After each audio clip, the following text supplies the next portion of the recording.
শুভ সকাল আমার প্রিয় বন্ধুরা, তোমরা সবাই কেমন আছো? আশা করছি সবাই খুব ভালো আছো। আমরাও কিন্তু মোটামুটি সবাই ভালো আছি। আজ হচ্ছে বৃহস্পতিবার আর এখন বাজে সকাল 11টা। আর এখন থেকেই আমার ব্লগটা স্টার্ট করছি। তো এখন কিন্তু অনেক কাজ সকালের দিকে করে নিয়েছি। ছেলেরা জল খাবার যেগুলি খাবে সেগুলিও রেডি করে নিয়েছি। আর যাবতীয় যে ডাইনিংয়ের কাজগুলি থাকে সেগুলি কিন্তু করে নিয়েছি। স্নানও হয়ে গেছে।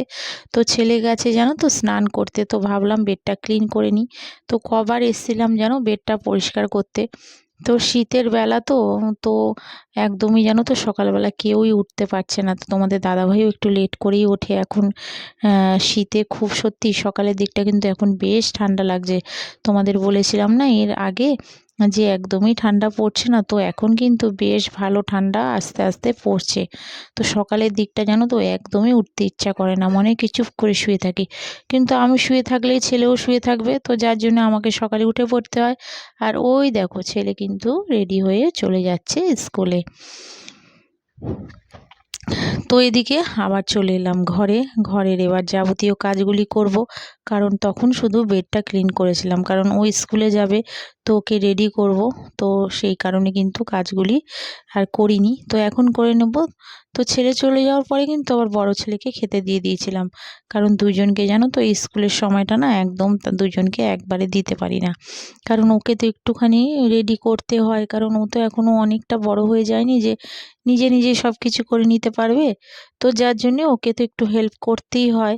তো ও বেরিয়ে যাওয়ার পরেই কিন্তু বড় ছেলেকে খেতে দিই, তারপরে ও খায়। আমিও একটুখানি খেয়ে নিই, খেয়ে ঠেয়ে কিন্তু কাজগুলি করে নিই। আর এগুলি তো দেখো প্রতিদিনের কাজ, প্রতিদিন তো করতেই হবে। কারণ ঘর টর যত পরিষ্কার রাখবো তো তত দেখতেও ভালো লাগবে, আর আমাদের মনটাও কিন্তু ভালো লাগবে। আর যদি দেখো ঘরের এদিকে ওদিকে ধুলোবালি থাকে তো আমাদের কি ভালো লাগে বলো? তো তাই রোজ কিন্তু পরিষ্কার যত করে নেব না, তো ততই আমাদের কাজগুলি কমবে। তো সেগুলি করে নিচ্ছি। আর তোমাদের দাদাভাই গেছে বাজারে, চলে আসবে এক্ষুনি। কারণ ছেলেকে স্কুল দিয়ে আসার পথেই বাজারটা করে আনে। আবার এক এক দিন যেদিন ধরো সকাল সকাল বাজার করে আনে তো সেদিন তোমার সকালেই হয়ে যায়। তো আজকে লেট হয়ে গেছে অনেকটাই। আর দেখো ছেলেকে স্কুল থেকে দিয়ে আসার পরেই বাজারগুলি করেছে, কত কিছু এনেছে দেখো। টমেটো, বাঁধাকপি, কড়াইশুঁটি, কাঁচকলা, তারপরে নিয়ে এসছে তোমার মাছ। কি মাছ এনেছে বলো তো? রিঠা মাছ। তো রিঠা মাছটা কিন্তু একবেলার জন্যই এনেছে। আর তোমাদের তো বলি রিঠা মাছ যখনই আনে তখনই তোমার একবেলার মতনই আনে। কারণ রাত্রে রিঠা মাছ সেরকম ছেলেদেরও দিই না আর আমরাও খাই না।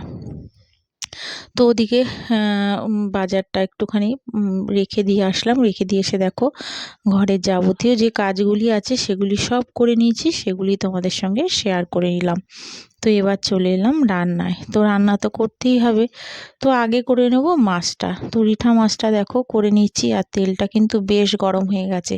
আর রিঠা মাছ যখনই জানো তো রান্না করি তখনই কিন্তু প্রচুর তেল ছিটকে ছিটকে আসে, তো তার জন্য ঢাকনাটা দিয়ে দিয়েছিলাম।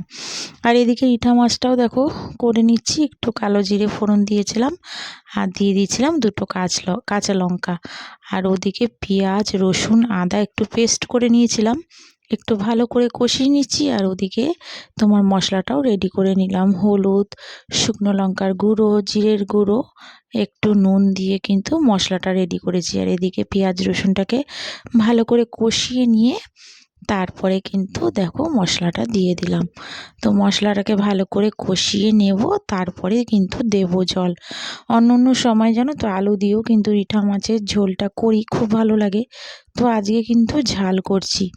তো খুব বেশি কিন্তু জল দেব না, কারণ ঝোল তো করব না, ঝাল করব। তো একটু ফুটে গেলে তারপরে তোমার মাছগুলি দিয়ে দেব। তো এই গ্যাসটাতে দেখো আবার একটু করব হচ্ছে ফুলকপি আলুর তরকারি। বেশ বড় একটা ফুলকপি ছিল, তোমাদের দাদাভাই নিয়ে এসেছিলো 3-4 দিন আগে। তো সেইটারই শাশুড়ি বলল একটুখানি নিরামিষ, কোনো পেঁয়াজ টিয়াজ দিতে হবে না, একটু করে নাও ফুলকপি আলুর তরকারি। তো সেটাই করব। আর এদিকে দেখো রিঠা মাছের ঝোলটা কিন্তু একদমই ফুটে গেছে। ঝোল না, সরি, ঝাল। তো দেখো এবার মাছগুলি দিয়ে দিলাম। একটু তো সিদ্ধ হতে সময় লাগবে, তো আবার ঢেকে দিলাম। আর এদিকে ফুলকপি আলুগুলিও দেখো পরপর করে ভেজে নিচ্ছি। আর এতক্ষণে যারা আমার ব্লগটা ধৈর্য ধরে দেখছো, তো প্লিজ যারা এখনও আমার চ্যানেলে সাবস্ক্রাইব করনি, তো প্লিজ একটা আমার চ্যানেলে সাবস্ক্রাইব করে আমার পাশে থেকো। আর যারা করে রেখেছো বা করে রাখছো, তাদের অসংখ্য ধন্যবাদ আর অনেক অনেক ভালোবাসা। বন্ধুরা, তোমরা যারা আসছো দেখছো আমার ব্লগ, আমার খুব ভালো লাগছে। তোমরা এত সুন্দর সুন্দর কমেন্টস করছো, আর তা সত্যি আমার খুব ভালো লাগছে। এতে জানো তো আমাদের কিন্তু অনেকটা উৎসাহ বাড়ে, আর আগামী দিনেরও ব্লগগুলি করতে ভালো লাগে। তাই বলছি, যারা এখনও সাবস্ক্রাইব করনি, মনে হচ্ছে যে করেই দিই, তারা কিন্তু করে দিও। আর একটা কিন্তু লাইক দিতে ভুলো না। তো দেখো, মোটামুটি তো তোমার ফুলকপি আলু ভাজা হয়ে গেছে। এবারে তোমার আলু তরকারিটা বসিয়ে দেবো।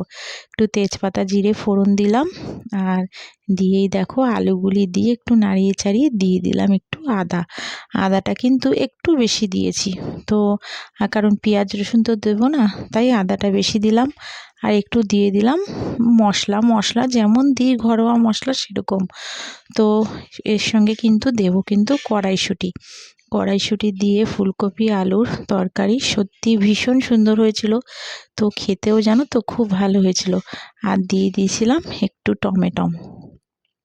তো শীতের যে কোনো জিনিসই তোমার শীতকালে যে সবজিগুলি, ফুলকপি তো এখন সারা বছরই ধরতে গেলে পাওয়া যায়, কড়াইশুঁটি, কিন্তু যতই যা বলো শীতের সবজি মানে সত্যি অন্যরকম টেস্ট। তো ফুলকপি আলুর তরকারিটা একদমই দেখো নর্মাল করেছি, কিন্তু বন্ধুরা যখন খেয়েছি না, তখন কিন্তু ভীষণ ভালো লাগছিলো। একরকম বলতে পারো, অন্য ধরনের টেস্ট, খুব ভালো হয়েছিল। তো দেখো একদম কিন্তু কষিয়ে নিয়েছিলাম, আর একটু না বেশি করে ঢেকে ঢেকে কষিয়েছিলাম। তো যার জন্যই মনে হয় টেস্টটা একটু বেশি হয়েছে। তো যত বেশি তরকারিতে একটু কষাবে, তত কিন্তু যে কোনো তরকারি বলো মাংসই বলো, টেস্ট কিন্তু ভীষণ সুন্দর। আর দেখো কালারটাও কত সুন্দর এসেছে। তো একটু তো ঝোল ঝোল করব, তাই একটু জল দিলাম বেশি করে। তো একটু ফুটুক, ফুলকপি আলুও তো সিদ্ধ হবে, তাই না? তো ওদিকে তোমার তরকারি বসাতে বসাতে আবার দেখো চলে এলাম একটু মূলো কাটতে। মূলোটা একদম ঝিরঝির করে কেটে নিচ্ছি। কাটছিল শাশুড়ি বসে, তো শাশুড়ির ঘরে কিছু কাটছিল, তো বলল তুমি ওদিকে ঝোলটা করো, আমি এসে কেটে দেবো। তো ভাবলাম থাক, আমার যখন এদিকে কাজ হয়ে গেছে আমি কেটে নিই। তো দেখো একদম ঝিরঝির করে, মানে তোমার আলু ভাজা যেমন কাটে না, তার থেকেও তোমার ঝিরঝির করে কেটে নিলাম। আর এরকম বড়া কিন্তু খেতে বেশ ভালো লাগে, মূলোর বড়া। কে কে খেয়েছো মূলোর বড়া আমাকে কিন্তু কমেন্টস করে জানিও, ভীষণ ভালো লাগে খেতে। একটু দিয়েছিলাম তোমার চালের গুঁড়োটাই দিয়েছিলাম, বেসনটা খুব একটা দিইনি। আর দিয়েছিলাম ধনেপাতা, লঙ্কা, কালো জিরে, নুন, মিষ্টি দিয়ে কিন্তু ভালো করে মেখে নিয়েছি। আর দেখো এবারে মূলোর বড়াগুলি এক পিঠ ভাজা হয়ে গেছে, তো আর এক পিঠ কিন্তু এরকম আস্তে আস্তে করে ভেজে নিচ্ছি। তো এই বড়া কিন্তু আমার ছেলেরাও বেশ ভালো খায়। বড় ছেলে যদি আবার জানে এটা মূলোর বড়া, হারগিজ কিন্তু খাবে না। তো ওকে কী বলেছি জানো তো, এটা হচ্ছে বাঁধাকপির বড়া। ও বুঝতেই পারেনি, কারণ যখন বড়া হয় না, তখন কোনটা মূলোর বড়া কোনটা বাঁধাকপির বড়া ওরা একদম বুঝতে পারে না। ছোট ছেলে খেলেও বড় ছেলে কিন্তু মূলো খেতে পছন্দই করে না, কিন্তু মূলোর বড়া খেতে কিন্তু ভীষণ ভালো লাগে। তো যাই হোক, দেখো বড়াগুলি কিন্তু মোটামুটি একদম রেডি হয়ে গেছে। এবারে আস্তে আস্তে করে নামিয়ে দেব। আর এদিকে কি কি রান্না করেছি সেগুলিও দেখে নাও। ওদিকে তো ভাতটা হয়েই গেছে আগেই সকালে, আর এই দেখো ফুলকপি আলুর তরকারিটা একদম তোমার বেশি কিন্তু ঝোল রাখিনি। আর বড়াগুলি রেখেছি ওই টিফিন কৌটোটায়। আর এটা হচ্ছে তোমার সেই রিঠা মাছের মধ্যে আবার দুটো কি তিনটে ডিম দিয়ে দিয়েছিলাম, কারণ ওই বেলার দিকে ছেলেরাও তো খাবে, তাই একটু ডিম দিয়ে দিয়েছিলাম সিদ্ধ করে একটু ভেজে। আর এটা একটু কালকের ডাল ছিল। আর মূলোর বড়াটা দেখো টিফিন কৌটোর মধ্যে রেখে দিয়েছি। তো চলো বন্ধুরা, আজকের মতন কিন্তু ব্লগটা এখানেই শেষ করলাম। তোমরা সবাই ভালো থেকো, সুস্থ থেকো। আবার দেখা হচ্ছে আগামীকাল আর একটি নতুন ব্লগের সাথে। তাহলে চলো আজকের মতন সবাইকে টাটা।